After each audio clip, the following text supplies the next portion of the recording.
All right, we're going to run down here to Miami now, and we're going to talk on some really fun issues. And there she is right there. I've got Barbara Crown on the screen. Okay, Barbara, Doll sheep, grizzly bear, on a river, fishing at night. Talk to me. Well, this is a very interesting hunt, and I mean that in a good way.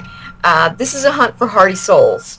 This is in Alaska, and Alaska is well known for its float trip fishing trips, where you take a raft and you put in at one end and you go 20, 30 miles down this river fishing as you go. Well, this is a take on that, only it's hunting Dall sheep and Arctic grizzly bear. And the hunt came to my attention by one of my subscribers who did it this past August. And he hunted with a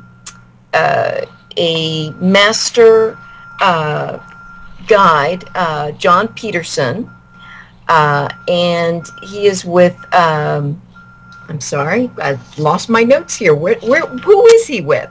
I think you have his Glacier Bay Outfitters. Does that help? Right? I'm sorry? Glacier Bay Outfitters. Does that ring a bell? Bristol Bay. Bristol Bay, that's it. Sorry. I knew I wrote that down here somewhere. Now I couldn't put my eyes on it. Anyway, it's Bristol Bay Outfitters, and this takes place in the Arctic National Wildlife Refuge.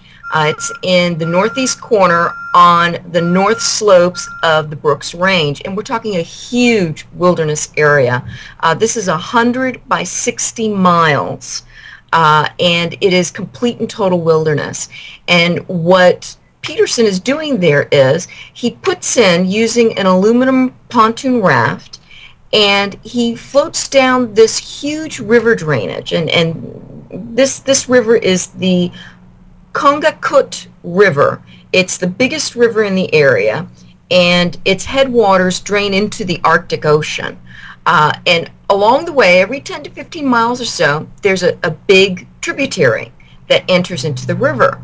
And what he does is he'll float down the Kongakut and go into these tributaries and go up these tributaries, glassing for Dall sheep as they go up in the slopes that surround these rivers.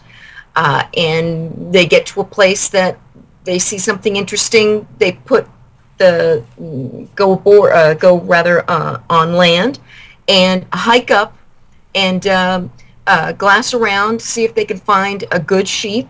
If they don't, they come back down, they go on to the next tributary. They can cover 30, 40 miles a day on the river doing it this way, whereas on foot, if you were only flying in to a spike camp and going from your spike camp every day, you could cover maybe 10 miles a day on foot.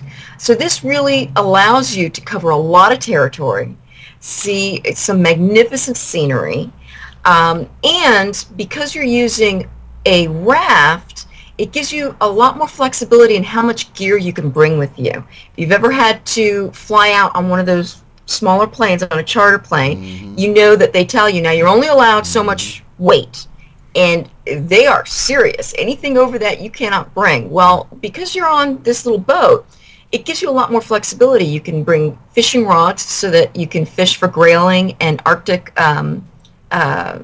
char while you're tooling around on this raft. And you can bring an extra set of clothes, you can bring more freeze-dried food, you can bring extra gear, because the raft is carrying all of it, and when you get out of the raft, you're only taking enough with you for that day, and then you're coming back to your raft later on after your hunt. And another thing, that there's two more advantages there that I see. Actually, number one, I think all of us have dreamed about raft trips, even in the United States, down here in the South 48, where we stop along the bank and we set up our camp at night, and we cook and then break down the camp. And I'm assuming that's probably something similar to what he is doing. So that's a lot of fun in itself. Number two, and maybe even more importantly, and you referred to it earlier, that if you've gone out on a moose hunt or a bear hunt, that's a heavy trophy you're taking home. And if you're flying, chances are you're not going to fly with it. But on the float trip, you're right. What an advantage that will be, because you can actually pack it onto the float, the boat, and take it back with you. I mean, that in itself, you kind of never leave contact with your trophy, which is the way I feel. I like to know where it is all the time so I can look over and pat myself on the back. But anyway, that sounds like a lot of fun. I mean, we're going to put the overlay up there one more time for the folks. And let them know where to do that. And would you do this for me? If you get some reports back from some of your listeners, which I know you will, and I can probably find out more information if you're interested by going to the Hunt Report. But certainly if you're members of the Hunt Report, then let Barbara know, maybe send some photographs, give us a little more information, and then when we bring Barbara on again, we can actually see some pictures. How's that? Absolutely. Okay. Hey, Barbara, thank you very much for coming on. We'll see you again next week. My pleasure. See you then. Okay. Bye-bye. Bye. Okay.